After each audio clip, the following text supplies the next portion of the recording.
तो और आगे बढ़ते हैं और देखते हैं 2 नंबर का पहला क्वेश्चन जो कहा जा रहा है कि find the principal value of the following. इसमें पहला क्वेश्चन है कि tan इनवर्स √3 का मान निकालना है। तो देखते हैं आगे बढ़ते हैं कैसे निकाल पाते हैं इसको। तो tan इनवर्स और tan का जो मान है √3 किसमें होगा पता करना होगा। तो देखिए इसका मान हो जाएगा π/3 का, ठीक ना। तो ये π/3 का मान हो जाएगा। अब ये हो गया tan इनवर्स tan थीटा, तो ये हो गया थीटा, ठीक ना। तो π/3 हो गया tan इनवर्स tan थीटा, तो थीटा यानी π/3 हो गया हमारा आंसर। चलिए इसके बाद दूसरा क्वेश्चन देख लेते हैं फिर आगे बढ़ के। दूसरा क्वेश्चन है sin इनवर्स -1/2। तो sin इनवर्स -1/2। अब sin इनवर्स माइनस थीटा जो होता है, sin इनवर्स माइनस थीटा जो होता है वो होता है माइनस sin इनवर्स थीटा। तो ये हो जाएगा माइनस sin इनवर्स थीटा, ठीक ना। तो माइनस sin इनवर्स थीटा और यहां पे मालूम कर लेंगे ये जो 1/2 है ये sin का कितना का मान होता है, sin के घर में कितना का मान होता है। तो ये होता है π/6 यानी 30 डिग्री का मान होता है। तो ये रहा माइनस और ये रहा sin inverse sin theta = theta. और ये सारे मान जो है ये प्रिंसिपल वैल्यू कहलाएगा क्योंकि ये सारे मान -π/2 से π/2 के बीच में है ये sin के लिए। और ये वाला जो मान है वो क्या है, तो वो भी tan के लिए tan का जो मान होगा -π/2 से π/2, लेकिन -π/2 शामिल नहीं होता, π/2 भी शामिल नहीं होता, उसके अंतर्गत ये बात π/2 सही मान है। फिर आगे चलते हैं तीसरा क्वेश्चन देख लेते हैं यहाँ पे। तीसरा क्वेश्चन है tan इनवर्स -1, tan इनवर्स -1, ठीक ना। tan इनवर्स -1, तो tan इनवर्स -1 को कैसे बना पाएंगे आप। तो ये देखते हैं tan इनवर्स -1 जो है इसका सबसे पहले फार्मूला लगाएंगे tan इनवर्स माइनस थीटा, तो ये हो जाएगा माइनस tan इनवर्स थीटा, ठीक ना। तो ये माइनस आइए tan इनवर्स और tan पे घर में जाइए मालूम कीजिए कि 1 किसका मान होता है। तो आपको मिलेगा कि tan π/4 यानी 45 डिग्री का जो मान है वो 1 होता है, ठीक ना। ये इनवर्स रहा, तो ये हो जाएगा minus tan inverse tan theta = theta. तो ये जो मान है ये भी -90 से बड़ा मान है और +90 से छोटा मान है, अर्थात ये प्रिंसिपल वैल्यू के अंतर्गत है। अब आगे चलते हैं चौथा क्वेश्चन लेते हैं। चौथा क्वेश्चन रहता है, चौथा क्वेश्चन है कि cosec इनवर्स 2, cosec इनवर्स 2 इसका मान देख लेते हैं। cosec इनवर्स 2 का वैल्यू निकालना है, ठीक ना। तो cosec इनवर्स 2 के वैल्यू के लिए हम चलेंगे आगे और देखेंगे कि cosec इनवर्स जो है ये cosec के घर में 2 किसका मान होता है, कितना डिग्री का मान ये 2 होता है। तो यहाँ पे देख रहे हैं कि cosec π/6 का जो मान है वो आपका 2 हो जाएगा क्योंकि sin का जस्ट उल्टा होगा। तो cosec inverse cosec theta = theta होता है, तो ये π/6 हो जाएगा। ये भी प्रिंसिपल वैल्यू के अंतर्गत है, इसमें भी कोई दिक्कत नहीं है। फिर आगे पांचवा क्वेश्चन लेते हैं, ठीक है। पांचवा क्वेश्चन लेते हैं। पांचवा क्वेश्चन कहता है इसका कि cot इनवर्स -1/2। क्वेश्चन है cos इनवर्स देख लेते हैं किताब में क्या क्वेश्चन है। तो 2 का 5 number cos inverse -1/2, cos inverse -1/2। आगे बढ़ते हैं इसमें। तो cos इनवर्स -1/2 है, तो cos इनवर्स -1/2 क्या कहता है कि cos माइनस थीटा जो हो जाएगा ये क्या हो जाएगा, तो cos minus theta pi minus cos theta हो जाता है, ठीक ना। तो ये हो गया पाई और यहां से मालूम करेंगे कि 1/2 मान जो है cos के घर में कितना डिग्री का होता है। तो आपको मिलेगा cos के घर में इसका जो मान हो जाएगा वो हो जाएगा cos π/3। तो ये हो जाएगा pi minus cos inverse cos theta = theta. तो ये रहा आपका π/3। इसको हल कर लीजिएगा, आ जाएगा 3 पाई माइनस π/3 यानी 2 π/3। ये जो मान इसको हल करके देखिएगा तो 120 का 120 डिग्री मान आ रहा है, ठीक ना। 120 डिग्री जो है इसके अंतर्गत है क्योंकि इसका जो रेंज है cos का वो 0 to π होता है। तो 120 का मतलब हुआ कि 0 से बड़ा है और 180 से छोटा है, अर्थात ये वैल्यू सही है। अगला 6 नंबर में चलते हैं। 6 नंबर क्वेश्चन देख लेते हैं। 6 नंबर क्वेश्चन क्या है, 6 नंबर क्वेश्चन है cos इनवर्स √3/2, cos इनवर्स √3/2 इसका मान निकालना होगा हमको। इसके मान के लिए फिर से हम आगे चलेंगे, देखेंगे कि इसका मान क्या करते हैं। cos इनवर्स cos के घर में कितना का मान होता है, तो cos ये हो जाएगा मान π/6 यानी 30 डिग्री का मान होता है, ठीक ना। तो cos inverse cos theta = theta हो जाएगा। तो यहाँ आपका π/6 रहा, ये भी वैल्यू प्रिंसिपल वैल्यू के अंतर्गत है, अर्थात इसमें भी कोई दिक्कत नहीं। फिर आगे बढ़ते हैं, इसको साफ करते हैं, चलते हैं 3 नंबर क्वेश्चन की ओर। चलिए इसको साफ कर देते हैं, ठीक ना। चलते हैं 3 नंबर से हल करते हैं। 3 नंबर क्या कहता है देख लेते हैं, ठीक ना। 3 नंबर क्वेश्चन देखते हैं क्या कहता है। 3 नंबर क्वेश्चन है फाइंड द वैल्यू, सिर्फ लिखता है फाइंड द वैल्यू। 3 नंबर कहता है फाइंड द वैल्यू, चल फाइंड द वैल्यू। इसमें पहला क्वेश्चन है हमारा cos tan इनवर्स 3/4 लिखता है, ठीक है ना। किताब से क्वेश्चन देख लेते हैं, मिस तो नहीं। यहाँ लिखता है पहला क्वेश्चन कि cos tan इनवर्स 3π/4 ये हमारा क्वेश्चन रहा, इसको बनाना होगा। तो देखते हैं कैसे बना पाते हैं। सबसे पहला काम क्या करना होगा, यहाँ में जो हमारा tan इनवर्स है इसको बदलना होगा cos इनवर्स में, क्योंकि जो भी यहाँ रहेगा लेकिन इसको जो चेंज करना पड़ता है इसमें चेंज करना पड़ता है। तो यहाँ पे tan इनवर्स है, हमको लाना होगा यहाँ पर cos इनवर्स, तब हम क्वेश्चन बना पाएंगे। तो देखते हैं कैसे बना पाएंगे। तो ये रहा cos और ये रहा tan इनवर्स, ठीक ना।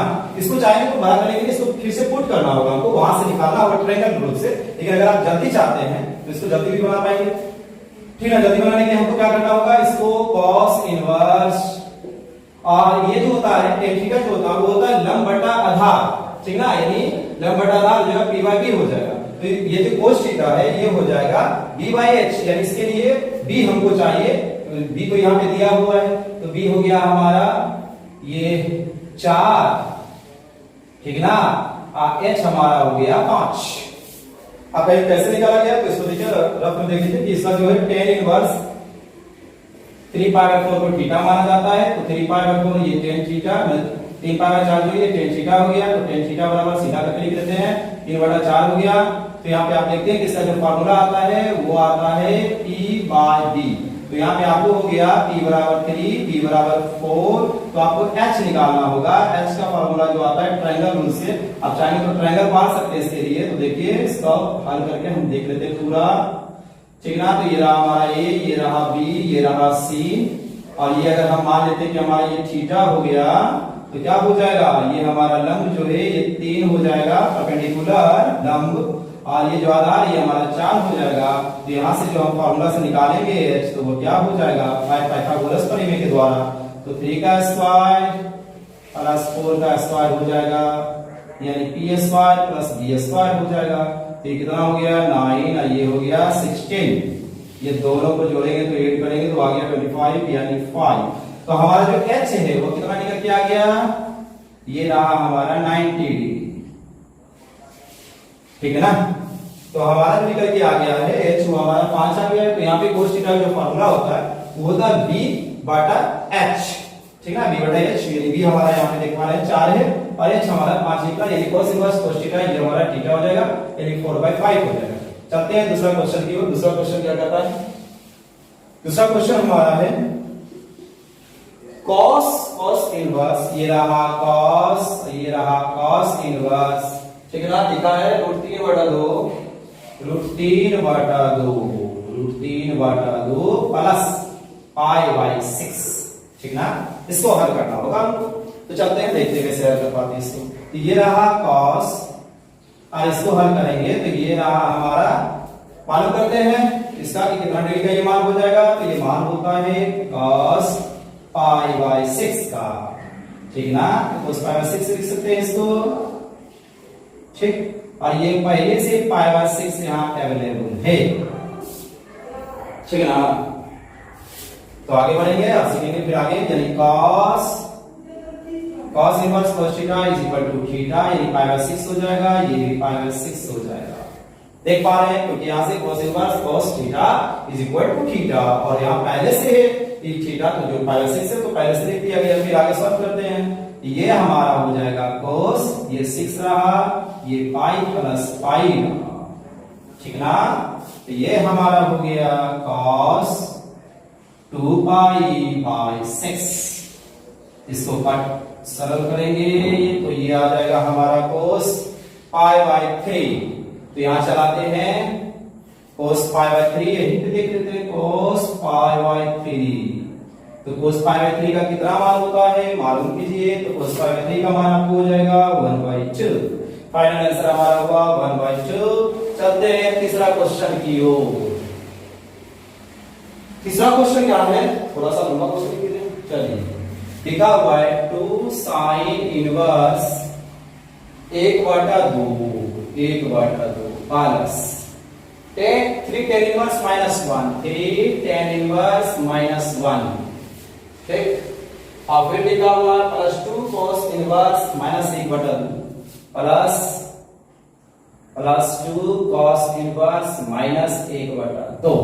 इसको हल कर लेते हैं। तो चलते हैं आगे बढ़ते हैं, देखते हैं। ये रहा हमारा 2 sine inverse sine pi by 6, ठीक ना। 2 sine inverse sine pi by 6 यानी 1/2 का मान यहाँ लिखा गया है 30 डिग्री। फिर आगे बढ़ेंगे सीखेंगे। ये जो हमारा tan इनवर्स माइनस थीटा है तो माइनस tan इनवर्स थीटा हो जाएगा, तो ये हो जाएगा -3 tan इनवर्स, और ये जो 1 का वैल्यू है इसको आप लिख सकते हैं tan पाई बाय 4, ठीक ना। फिर आगे बढ़ेंगे और यहाँ फिर देखेंगे, इसको रब कर देते हैं। चलिए ये हो चुका है, इसको रब कर देते हैं। चलिए देख लेते हैं क्या बात। और यहाँ पे फिर ये है cos इनवर्स माइनस थीटा, तो ये हमारा हो जाएगा pi minus cos inverse theta. लेकिन यहाँ पे मिस्टेक हो जाएगा, यहाँ पे हमको लिखना होगा 2 हमारा बाहर रहेगा और यहाँ लिखना होगा pi minus cos inverse theta. देखिए इस तरह से लिखना होगा, क्योंकि यहाँ से 2 हमारा बाहर आ जाएगा, cos इनवर्स माइनस थीटा जो होता है वो pi minus cos inverse theta होता है। फिर आगे देखते हैं, ये हो जाएगा 2 sine inverse sine theta is equal to theta. यहां से आगे बढ़ेंगे तो ये हो जाएगा 3 into पाई बाय 4, ये हो जाएगा 2 पाई माइनस, यहां से मल्टीप्लाई कर सकते हैं आप, जैसा आपको पहले निकाल सकते हो उसके बाद कर सकते हैं जैसा आपको ठीक है जैसा करना। तो यहां से चाहेंगे कि अभी हम इसको 2 को रखें, तो 2 को आप रख लीजिए और इसको हल कर लीजिए। तो यहां से आएंगे cos इनवर्स 1/2 के लिए लिखने के लिए, इसको लिख सकते हैं यहाँ cos पाई बाय 3, ये यानी 60 का जो मान है वो cos में 1/2 हो जाता है। फिर आगे बढ़ते हैं, ये इससे कैंसिल हो जाता है तो पाई बाय 3 हो जाएगा, ये 3 पाई बाय 4 हो जाएगा, ठीक ना। और ये हो जाएगा 2 into pi minus pi by 3, ठीक। फिर आगे देख लेते हैं, पाई बाय 3 माइनस 3 पाई बटा 4 plus 2 into 3 pi minus pi बटा 3। चलिए फिर देखते हैं, ये रहा pi by 3 minus 3 pi by 4 plus 2, और यहां से हो गया 2 पाई बाय 3, ठीक है। इसको देख 3 पाई में से पाई घटाए तो ये दिखा गया। फिर आगे बढ़ेंगे देख लेंगे, ये हो जाएगा pi by 3 minus 3 pi by 4 plus 4 pi by 3, ठीक। इसको मल्टीप्लाई कर दिया गया तो 4 पाई बाय 3 आ गया। 3 4 3 का आप अगर एलसीएम लेंगे तो आपको आ जाएगा ये एलसीएम 12, ठीक है। इसको हल कर लेते हैं, तो ये हो जाएगा 4 पाई, ये हो जाएगा 9 पाई, और ये हो जाएगा 16 पाई, ठीक है ना। तो 16 4 20 हो जाएगा, तो 20 पाई माइनस 9 पाई बटा में आ जाएगा 12, यानी फाइनल आंसर जो हो जाएगा 11 पाई बटा 12। इस तरह से हम देखें आज केसी सिन्हा का जो त्रिकोणमितीय फलन इनवर्स ट्रिग्नोमेट्रिक फंक्शन है उसका 3 नंबर तक हम लोग आज क्लियर किए। फिर से मिलते हैं अगले वीडियो में।